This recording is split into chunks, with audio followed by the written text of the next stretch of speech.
everyone, it's Darkseeker here again. Welcome back for another video. Happy Sunday to all of you. Hope you're all having a fabulous weekend. Now today I am playing Boltzmann's N'Zoth Big Spell Mage on the Wild Mode ladder. Now this has to be one of the fairest and most honest decks that I've ever played in Hearthstone. At any given point in time, in any given meta. After all, this deck is a bit like the deck author himself. Boltzmann is a very fair individual, incredibly honest, always trying out new things, always experimenting, always challenging the status quo. So it has been an absolute joy to play this deck, a real breath of fresh air in this meta, to say the least. Now please note that this deck is perhaps not fully optimised yet, and you may struggle against some of those tier 1 decks that are out there that perhaps require very little thought to play, whereas this deck does require thought to play. It does require strategizing, thinking ahead, maybe a bit of luck. But you've got Boltzmann on your side, so it's all going to go well for you. Trust in Boltzmann. Now don't underestimate this deck, and in particular don't underestimate Lich Jaina. Once Jaina gets going with those water elementals, things will be looking up for you, and do not underestimate N'Zoth the Corruptor. N'Zoth can give you an opportunity to come back into the game with board presence and healing with the death rattle minions that come back to life. So this deck also performs incredibly well against aggro. Dragon's Fury can just obliterate an aggressive board. Yes, there are 3 cost spells in this deck which could end up linking up with Dragon's Fury, but against a hyper-aggressive opponent with low health minions on a wide board, 3 damage Dragon's Fury could be all you need to come back into the game. And there are 2 ice blocks in this deck, and an opportunity to discover more ice blocks. So that could mean that you outlast combo decks, which is a big deal. And finally, one of my favourite aspects of this deck is Khadgar and Conjurer's Calling, which can just be absolutely game-winning in the right circumstances. I've tweeted about this, and I have won games with Khadgar and Conjurer's Calling. It's pretty amazing. Okay, let's have a look at the deck. In action then, on the Wild Mode ladder, and it's a Druid. That's our first opponent here. So Diamond rank 4 is our position on the ladder here. Keeping a 1-drop, keeping a 2-drop seems absolutely sensible to me.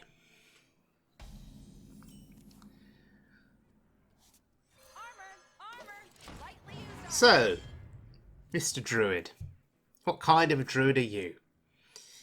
Undoubtedly they will be playing Celestial Alignment, and that's perhaps a little bit concerning, but we shall see. We shall see. There's a Conjurer's Calling. No Khadgar in sight. So just a 1 and a 2 on board, giving us a bit of board presence, a bit of tempo, the opportunity to push a little bit of damage face perhaps. And maybe to get some trades in depending on what gets played. They are mousing over our Astromancer. Clearly interested.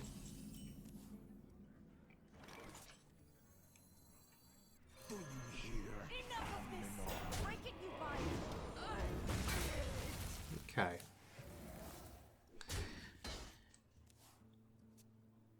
So far, so good. One thing that I want to start thinking about is the right time to go off with Conjurer's Calling. Maybe I do not need to wait for Khadgar. if I find a reasonable opportunity, even with the 3-cost minion on board, maybe I just go for it. It's something to think about.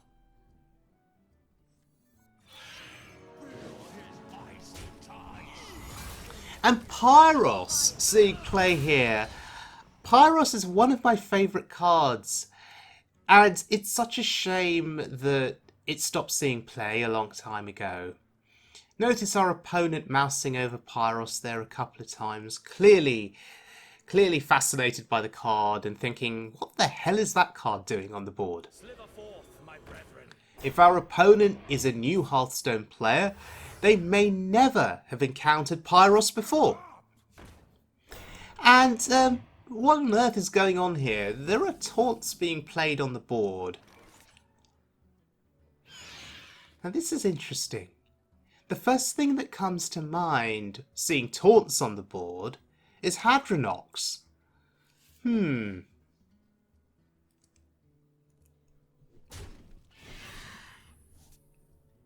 Interesting.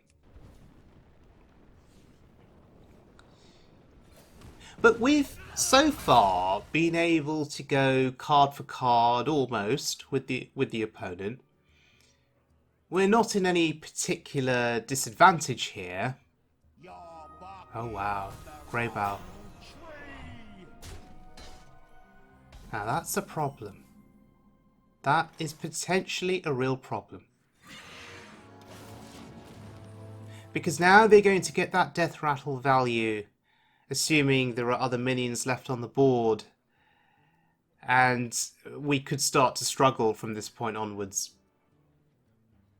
We may have to rely on Dragon's Fury for a massive board clear, maybe hoping that Dragon's Fury will synergize with Power of Creation in this deck and do 8 damage. That is not what I wanted to see. Oh wow. But hey, credit to my opponent for playing this really interesting deck.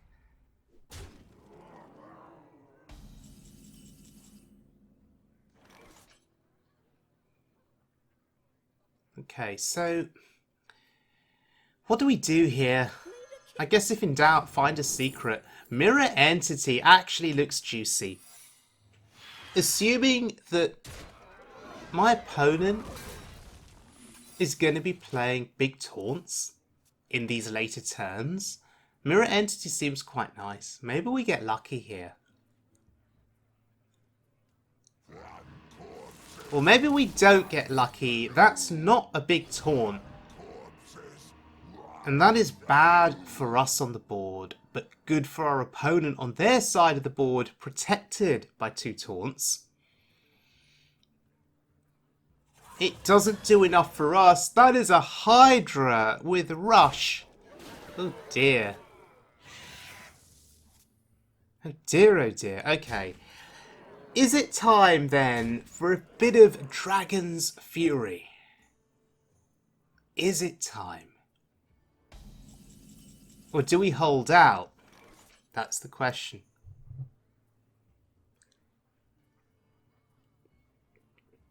So assuming that Dragon's Fury hits a 3-cost spell, I'm going to soften up the minions, make sure that we can kill everything if it procs with a 3-cost spell. Oh no, we get Power of Creation. Wow, okay, that's great. Well, our board would have died anyway, even if we hadn't traded into his minions. So yes, good to get Power of Creation there. Feels good. But making those trades just in case we hit a 3-cost spell. Ooh, Syndragosa. It's been a while since I've seen that get played. Huh.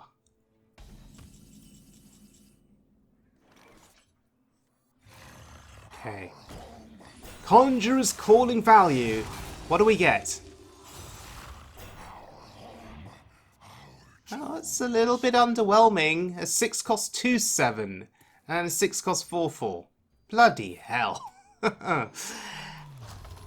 Oh god, Arbor up. Wow, that's quite a significant board there.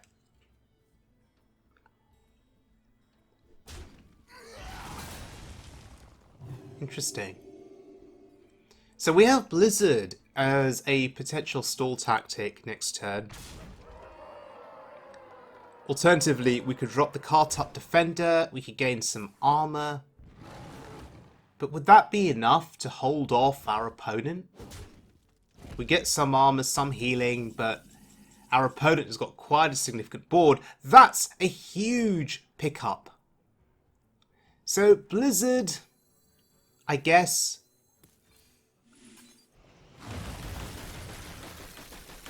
And then we play Varden. That's almost a board clear.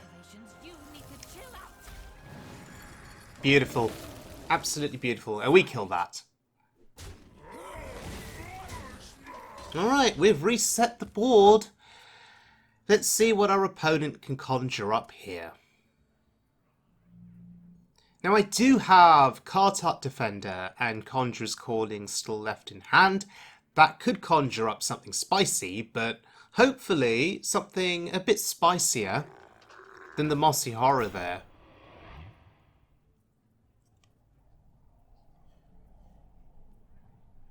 Okay, so more taunts and, oh gosh, Krustinov, okay. That's really good value for the opponent. Nice rush effect there. Good for them. Oh, hello. Solarian Prime.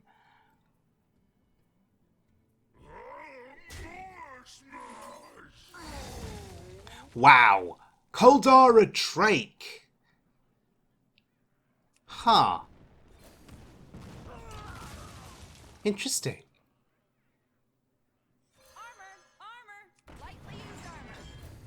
Okay, so we couldn't quite kill off the taunt there. We were 1 damage off. That's unfortunate. But I'll take it.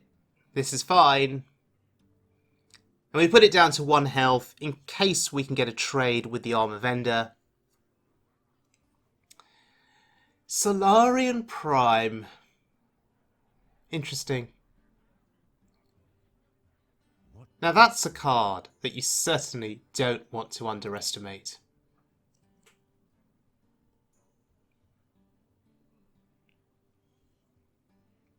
And nice to pick it up so early in the game as well. Oh, that's rude. Incredibly rude. I was wanting to get my Koldara Drake value.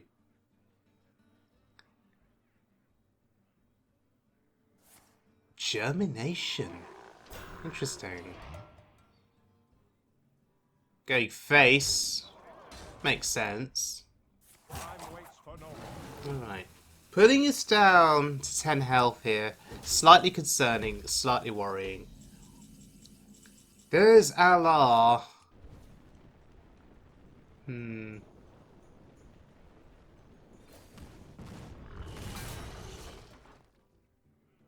it, you buy it.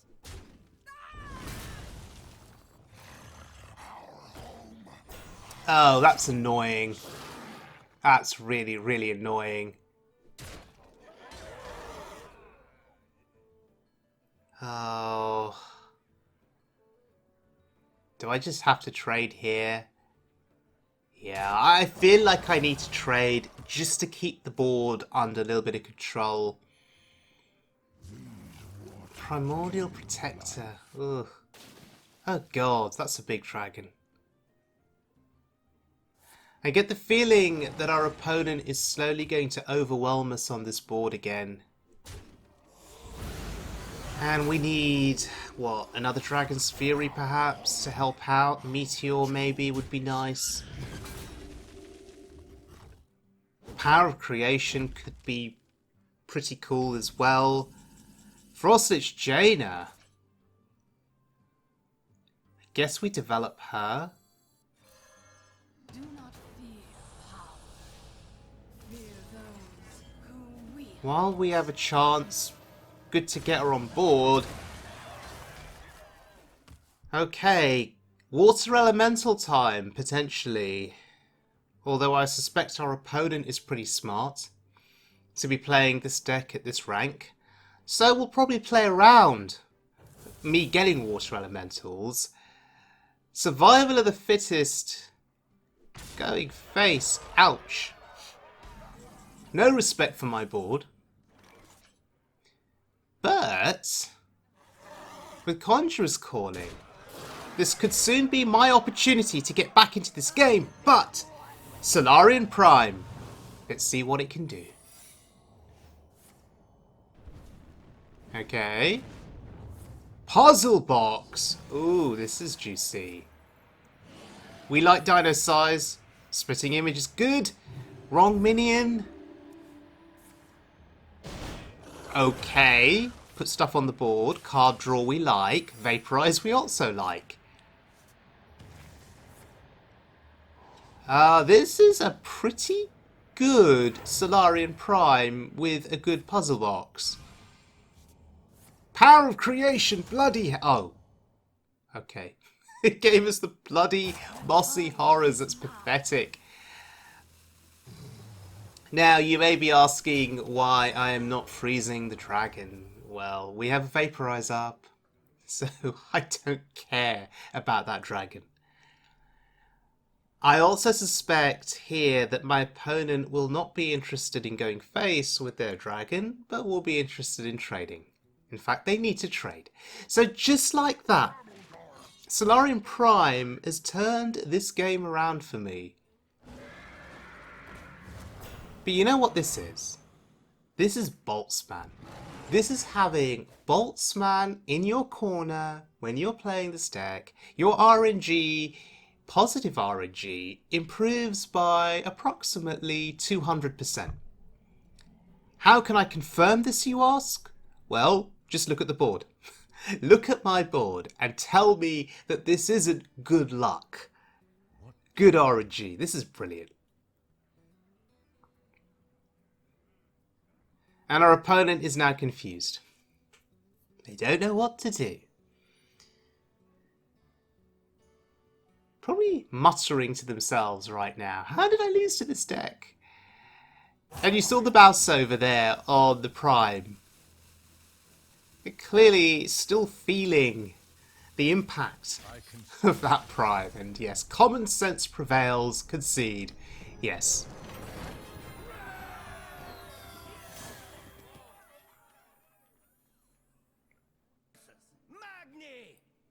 Alright. Time for a warrior. So, armor vendor, decent. What else do we want to keep? Do we keep any of this? I'm going to keep the Meteor. And the reason I'm keeping the Meteor is because it could just be good removal mid-game. I'd rather have it in hand. Oh, hello. Pirate Warrior. Wait a minute. There's no patches. Patches is in hand. Okay. Have you noticed the common theme then when playing this deck? When you play this deck, you have Boltzmann in your corner, and your RNG improves by 200%. Where's the evidence for it? Patches from hand. And that's pretty much going to confirm that our opponent is going to lose the game. Yes, if they play patches from hand, all is lost. All hope is gone for them. So if you look at our hand here, we have the double Dragon's Fury, which is exactly what we need against Pirate Warrior. We need the stream of board clears available to us to keep clearing those small wide boards that the opponent plays. Low health minions. Ideally all under 3 health. Apart from that one that's got 4. But most of what they play should be killable by our Dragon's Furies. Even if we hit a 3-cost spell with Dragon's Fury.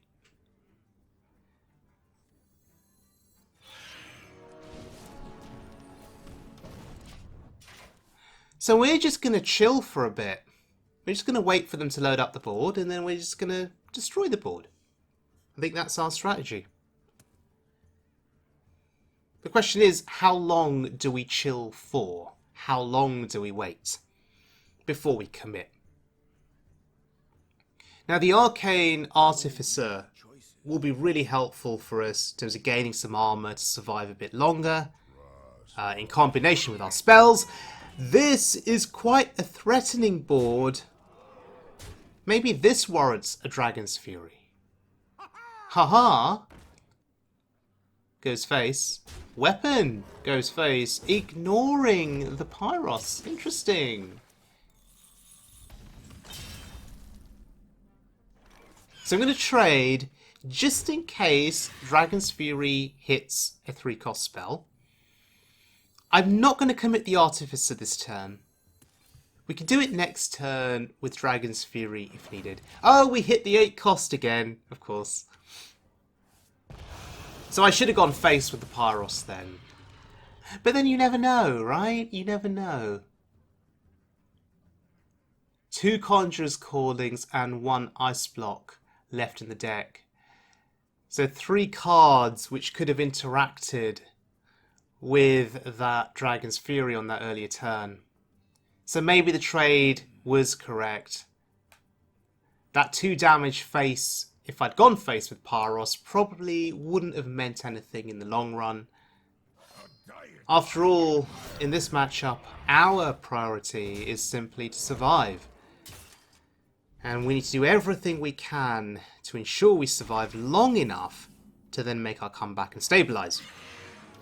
Speaking of making a comeback, Pyros as a 6/6 trades in very nicely with that Taunted Pirate.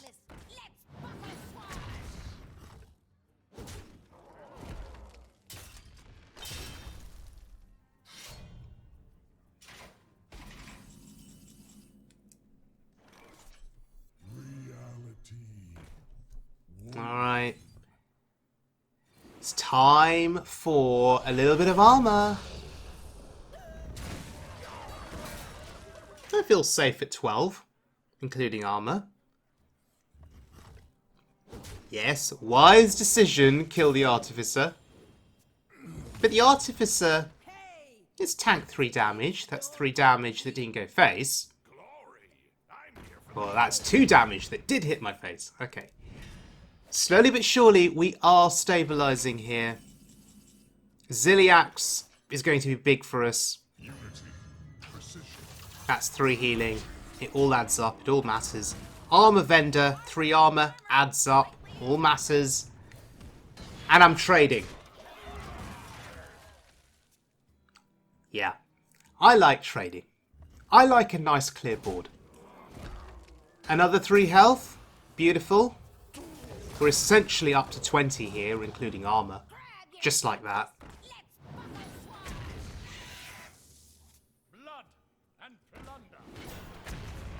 Okay. So, is it time for this other Dragon's Fury?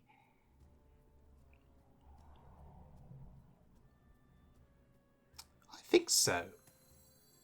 That board is threatening enough. Particularly with the Sky Barge. We don't want that to hang around. So now we hit a 3-cost spell with the Dragon's Fury. That's frustrating. Okay. I'm going to counter your Sky Barge with Alar. And let's see what happens here. Let's see if Alar can escape getting killed by Sky Barge. Well, okay, avoided the Sky Barge. Where does this 2 damage go? It goes face. And that goes face too. Okay. Alar is going to come back to life on our turn here. You love to see it. Nice entrance. Okay. We have some choices here. Blizzard would kill the Sky Barge. However, Siamat could be juicy too. This is where I'm not sure what to do.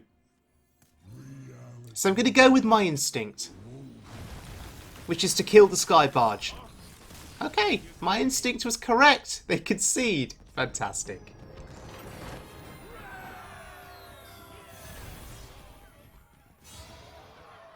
And so we get Diamond 3 with this deck. Absolutely fantastic. Okay, so ladies and gentlemen, Boltzmann's N'Zoth Big Spell Mage on the Wild Mode ladder. You saw this deck in action against a slow Taunt Heavy Druid, and we were able to outvalue them thanks to Solarian Prime. And you've seen this deck in action against an aggressive Pirate Warrior, who were able to clear their boards and come out on top. So you've seen this deck perform from two different angles, and hopefully what you've seen has impressed you enough where if you've already got the cards, maybe you want to give this deck a try. It is an expensive deck in terms of dust, as you can see, 18,960 dust. I would not recommend that you craft any of these cards right now, given that there is a new Hearthstone expansion on the horizon. However, if you already have the cards, then I would recommend you try out the deck, and maybe you could leave some feedback in the comments section below, and I'm sure Boltzmann will read it and get back to you. All in all, in summary, this has been an incredibly refreshing and fun experience. I'll reiterate what I said at the start of the video. This is one of the most honest and fair decks that you can play in Hearthstone at the moment. Thank you very much for joining me, everyone, and I will see you all again very soon for more Wild Mode fun. Please stay safe, please look after yourselves, and as always, please be good to one another.